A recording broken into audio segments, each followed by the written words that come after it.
بسم اللہ الرحمن الرحیم۔ دین میں تفقہ فرض کفایہ ہے۔ تفقہ میں مہارت پیدا کرنا امت پر فرض کفایہ ہے۔ ہر زمانہ اور ہر علاقے میں ایسے ماہر علماء اور مفتیان کا وجود ضروری ہے جو ضرورت کے وقت امت کی دینی رہنمائی کا فریضہ انجام دے سکے۔ اللہ تعالیٰ کا ارشاد ہے، فَلَوْلَا نَفَرَ مِن كُلِّ فِرْقَةٍ مِّنْهُمْ طَائِفَةٌ لِيَتَفَقَّهُوا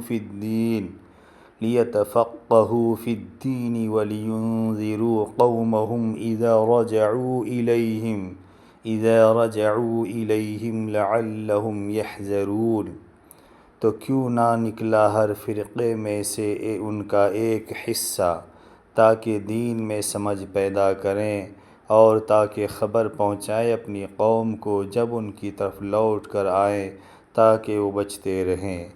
اس آیت سے معلوم ہوا کہ تفقہ حاصل کرنے کے لیے اگر سفر کرنا پڑے تو اس کی بھی ہمت کی جائے، اس لیے کہ نبی کریم صلی اللہ علیہ وسلم کی مجلس مبارک علم کا سرچشمہ ہوتی تھی، اور آپ کا علمی فیضان سفر و حضر ہر جگہ جاری رہتا تھا۔